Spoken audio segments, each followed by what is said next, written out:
सवाल इस पर भारतीय जनता पार्टी से भी होना चाहिए कि जो भारतीय जनता पार्टी लगातार पूरे देश में हिंदू हिंदू की राजनीति करती है, आखिर पश्चिम बंगाल में हो हिंदुओं पर हो रहे अत्याचार पर क्यों चुप है। नमस्कार, राजनीतिक विमर्श में मैं हूं आपके साथ आदित्य शुक्ला।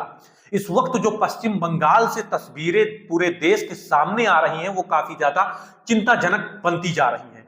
लगातार पश्चिम बंगाल के अलग अलग क्षेत्रों में विरोध प्रदर्शन के नाम पर हिंसा लगातार देखने को मिल रही है।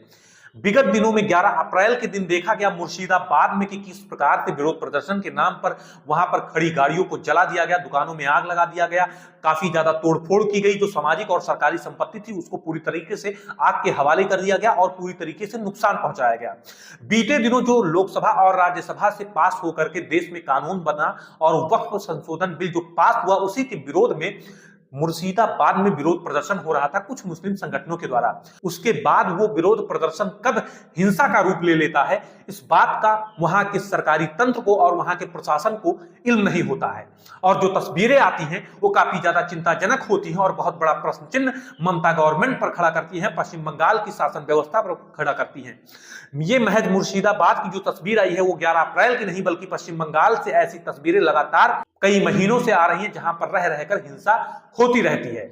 लेकिन ममता गवर्नमेंट का आखिरकार इतना नरम रवैया कट्टरपंथियों के खिलाफ क्यों है। लगातार ममता बनर्जी ने भी पिछले दिनों कहा कि हम बंगाल में वक्फ संशोधन बिल लागू नहीं करेंगे। जो संशोधन हुआ है वक्फ बिल में उसको पश्चिम बंगाल में किसी भी प्रकार से जो है हम लागू नहीं करने वाले हैं। उसके बाद लगातार विरोध प्रदर्शन पूरे देश में रह रहकर किया जाता है, लेकिन मुर्शिदाबाद में जो हुआ और पूरे पश्चिम बंगाल से जो तस्वीरें आती हैं वो काफी ज्यादा भयावह होने वाली है। अब दो चीजों का आकलन करते हैं और हमारे देश में एक लिबरल गैंग मौजूद है। ये लिबरल गैंग इस प्रकार से है कि महज ये एक आंख से जो देखना चाहता है ये उसी को देखता है और जो वास्तव में हकीकत है वो उस पर अपनी नजरों को नहीं लेकर जाता है। हम आकलन करके भी आपको बताते हैं, तमाम आपने सोशल मीडिया पर देखे होंगे कि तमाम एक लिबरल गैंग जो हमारे देश का वो कह रहा है उत्तर प्रदेश में शासन व्यवस्था पूरी तरीके से खत्म हो चुका है। कुछ एक्टिविस्ट तो यहां पर लिख रहे हैं और जो अपने आप को स्वघोषित पत्रकार मानते हैं, बहुत बड़ा ईमानदार चेहरा अपने को आपको मानते हैं पत्रकारों का, उनका कहना यह है कि उत्तर प्रदेश में राष्ट्रपति शासन लागू कर देना चाहिए। शासन तंत्र पूरी तरीके से जो है समाप्त हो चुका है। जो आगरा में करणी सेना के द्वारा विरोध प्रदर्शन किया जा रहा था रामजी लाल सुमन के खिलाफ में, उस पर कुछ लिबरल गैंग के एक्टिविस्टों का कहना है कि हवा में तलवारों को लहराया जा रहा था, पूरी तरीके से उत्तर प्रदेश में शासन व्यवस्था समाप्त हो चुका है। हाँ, वीडियोस आए, हवा में तलवारों को लहराया जा रहा था, लेकिन सवाल यह है कि जो जिसे आप शांतिपूर्ण प्रदर्शन का नाम दे रहे हैं, जो मुर्शिदाबाद में हुआ पश्चिम बंगाल के, वो शांतिपूर्ण तस्वीर है जहां से आगजनी की खबरें आई, जहां पर गाड़ियों को जला दिया गया, जहां पर दुकानों को जला दिया गया और जहां पर आगरा में आप दावा कर रहे हैं कि तलवारों को हवा में लहराया जा रहा था, और हां लहराया जा रहा था, वहां से कहीं भी किसी भी प्रकार की, ना किसी जान माल की नुकसान की कोई सूचना अभी तक आई, ना ही किसी प्रकार की सरकारी संपत्ति को नष्ट किया गया, ना ही किसी प्रकार से यातायात बाधित किया गया, ना ही किसी व्यक्ति को कोई किसी प्रकार का नुकसान पहुंचा। एक प्रदर्शन आगरा में हो रहा था जहां पर उस प्रदर्शन को देखने के बाद में आप कह रहे हैं कि उत्तर प्रदेश में शासन व्यवस्था पूरी तरीके से समाप्त हो चुका है, जहां पर कोई नुकसान नहीं हुआ, शून्य के बराबर नुकसान हुआ है आगरा में। वहां पर लोग पहुंचे, राणा सांगा की जयंती मनाए और वहां पर विरोध प्रदर्शन किए, उसके बाद में सभी अपने घर को लौट गए एक लोकतांत्रिक ढंग से। लेकिन वहीं पर जो मुर्शिदाबाद में हुआ, जहां पर गाड़ियों को जला दिया गया, दुकानों में तोड़फोड़ की गई, वहीं पर यह लिबरल गैंग हमारे देश का कहता है कि वो शांतिपूर्ण प्रदर्शन था। आप अंतर देख लीजिए कि जहां पर यह लिबरल गैंग कहता है कि तलवारों को लहराया जा रहा था, पूरी तरीके से शासन व्यवस्था समाप्त हो चुकी है, वही लिबरल गैंग पश्चिम बंगाल में आकर के समाप्त हो जाता है, चुप्पी साध लेता है। उस पर एक शब्द इन लिबरल गैंग के मुंह से नहीं निकलता है। ये हमारे देश का एक लिबरल गैंग है जो अपने आप को बहुत पत्रकारिता का बहुत ईमानदार चेहरा बना करके एक्स पर मौजूद है, सोशल मीडिया पर मौजूद है।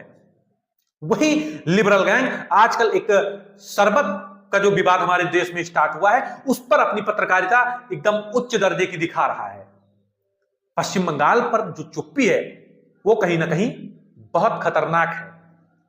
सवाल इस पर भारतीय जनता पार्टी से भी होना चाहिए कि जो भारतीय जनता पार्टी लगातार पूरे देश में हिंदू हिंदू की राजनीति करती है, आखिर पश्चिम बंगाल में हो हिंदुओं पर हो रहे अत्याचार पर क्यों चुप है। डर दोनों जगह से मौजूद है। पश्चिम बंगाल में ममता सरकार, जहां पर लगातार तस्वीरें बाहर आ रही हैं, कई तस्वीरें आ रही हैं, पहले आप ये वीडियो देखिए, फोटो देखिए कि जो पलायन कर रहे हैं वहां से हिंदू। থামেন দাদা একটু তো আপনাদের সাথে কিভাবে কি করেছে একটু বলেন। মুসলিমরা আপনাদের সাথে কিভাবে অত্যাচার করেছে একটু বলেন। মুসলিমরা আমাদের উপর খুব অত্যাচার করছে, প্রচুর অত্যাচার, মানে এত অত্যাচার থামায় না। বাড়ি ঘর সব পুড়িয়ে দিয়েছে, আগুন লেগে দিয়েছে। যে কেউ একটু করছে আর শক্তিশালী দেখা দিয়েছে, ওরা মারধর করে কাটে ফেল দিচ্ছে। পুলিশ প্রশাসন আসছে, মাঝে মধ্যে একটু পালিয়ে গেছে। পুলিশ সবাইকে তাড়িয়ে দিয়েছে, বাড়ি ঘর সব আগুন লাগিয়ে পুড়িয়ে দিয়েছে। কিছু নাই বাড়ি ঘর, থাকার মতন জায়গাও নেই, এমন অবস্থা করেছে আমাদের। আপনার বাড়ি? বাড়ি হয়েছে বেদবনা। अब डर दोनों प्रकार से है, बस उसका प्रकार भिन्न भिन्न है। एक है कि जो भारतीय जनता पार्टी ये कहती है कि ममता गवर्नमेंट में हिंदुओं पर अत्याचार हो रहा है, लेकिन भारतीय जनता पार्टी उस पर कुछ नहीं कहेगी, केवल बयान एक सॉफ्ट कॉर्नर अपना करके वो किनारे हो लेगी, क्योंकि उसको भी वोट बैंक की राजनीति करनी है और हिंदुओं का वोट अपने पक्ष में करना है। तो वहीं पर भारतीय जनता पार्टी जो विकल्प देती है कि यदि आपको जो है ममता गवर्नमेंट से बचना है तो फिर आपको हमको पहले वोट करना होगा, तब हम आपकी रक्षा कर पाएंगे। यह Bharatiya Janata party soft corner अपना करके हर बार पश्चिम बंगाल में राजनीति करती आ रही है, और शायद अब यही राजनीति भारतीय जनता पार्टी पूरे देश में कर रही है कि दिवाली के नाम पर 2 सिलेंडर आपको एक्स्ट्रा दे देंगे, हमें हिंदुओं की चिंता है। यह भारतीय जनता पार्टी इसी प्रकार की राजनीति करती आती है। लगातार जो तस्वीरें पश्चिम बंगाल से आ रही हैं वो काफी ज्यादा चिंताजनक है। वक्फ संशोधन बिल कोई केंद्र सरकार ने थैले में नहीं पड़ा था कि वो उसमें संशोधन करके लाके पूरे देश में लागू कर दिया, बाकायदा उस पर चर्चा हुई है, उस पर जेपीसी भी बैठी है, जेपीसी में भी चर्चा हुई है। लगातार सभी पार्टियों के नेता वहां पर मौजूद थे, सदन में आया, उस पर भी लगातार 2 बजे 2:30 बजे रात तक लोकसभा और राज्यसभा में बहस चली, उसके बाद कानून पारित हुआ। आप कैसे कह देंगे कि हमारे जो है प्रदेश में इस बिल को लागू नहीं किया जाएगा, जो पिछले दिनों ममता बनर्जी ने कहा। लगातार इस बात को हमारे देश के सभी धर्म के लोगों को समझना होगा, चाहे वो हिंदू हो, मुस्लिम हो, सिख हो, जैन हो, पारसी हो, कि जो कानून सदन में बाकायदा एक लंबी चर्चा के बाद में लोकतांत्रिक ढंग से पास हुआ हो, वो देश में लागू होकर के रहेगा।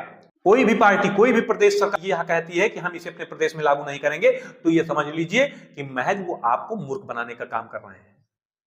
इस वक्त केंद्र सरकार को सबसे पहले पश्चिम बंगाल में हस्तक्षेप करना चाहिए कि जो जिस प्रकार से वहां से तस्वीरें आ रही हैं वो काफी ज्यादा भयावह हैं। नमस्कार।